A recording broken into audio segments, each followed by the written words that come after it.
Hey guys, today we're taking a look at Toshiba's satellite S50 B-141 laptop. It is very thin, it's light, portable, so it'll be good for you if you want a portable laptop but you don't care all that much about specifications. But except for its thin profile, there isn't anything that actually sets it apart from, its competition. With that being said, actually there are a few things that I didn't like about it, and let's just check it out.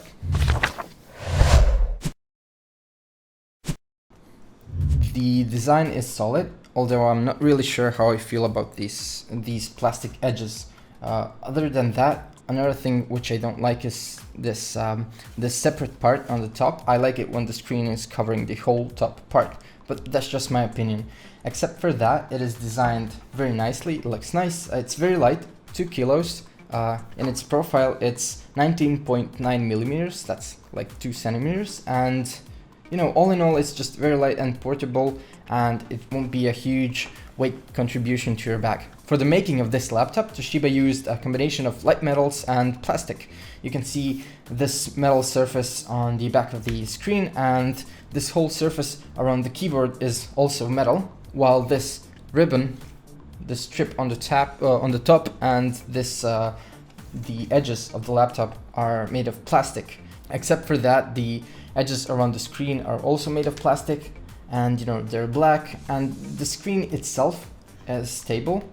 It shakes a bit, and I think it could be more stable, but it's all right. All in all, it's a very sturdy and well-made laptop, and the only thing I'm actually not sure about how I like it is this plastic right here.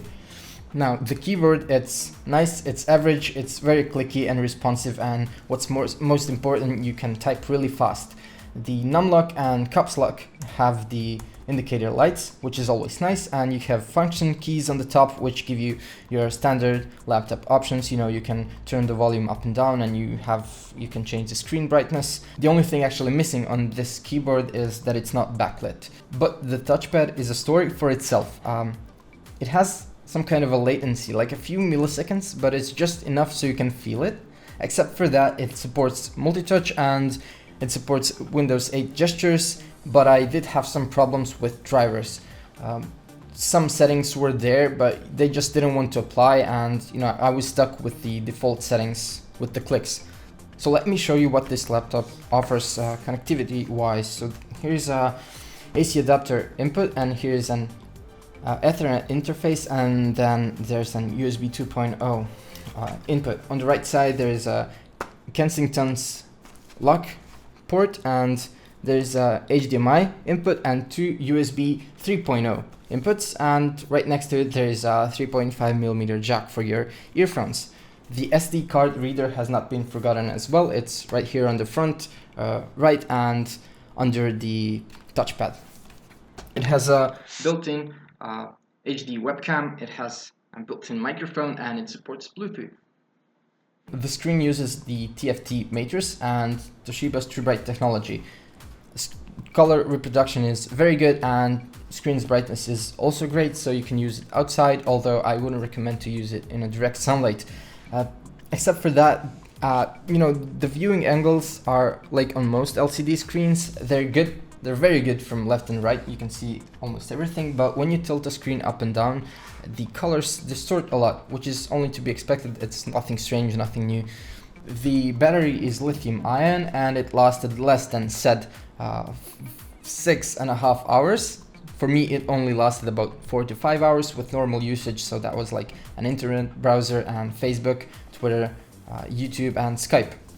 From specs, this laptop has a built-in Intel's Core i3 processor, which runs on 1.7 GHz. It has 4 GB of DDR3 RAM memory, and it has a hard disk of 500 GB, which runs on 5,400 rotations per minute.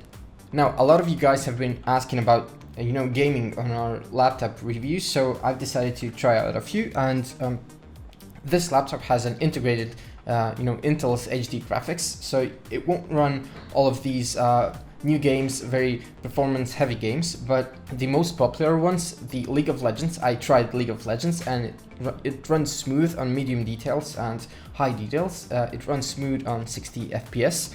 Another game that I tried to play on this is Minecraft, and it also runs very smooth, 50 to 60 FPS with a few frame drops, but nothing really important or noticeable.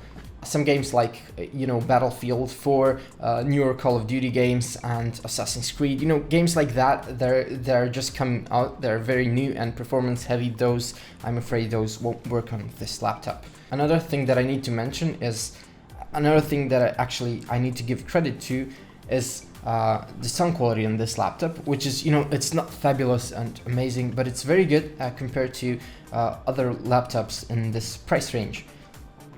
The cooling is done okay. That means that, you know, it's not better or worse on most of the laptops. And while this laptop does heat up, it never heated up to a point where it became uncomfortable that I tried to, you know, get it off my lap. And the last thing I want to talk about is noise, and it's very short. You know, this laptop is very quiet. I don't actually remember it making any noise. I don't actually remember that I was ever bothered by it, and, you know, even right now it's working, and, you know, I can't hear a thing, so that's a very good thing. Alright, so if you want a laptop for everyday use, you know, some business and some casual gaming, then this is a thing for you. It has solid specifications, nothing special, it's thin, it's light, and it's portable, and, you know, if that's all you need, then go and get it. Anyways, that would be all. If you have any questions, ask away in the comments. We'll be glad to help. Like this video, share, subscribe, and, you know, I'll see you guys soon.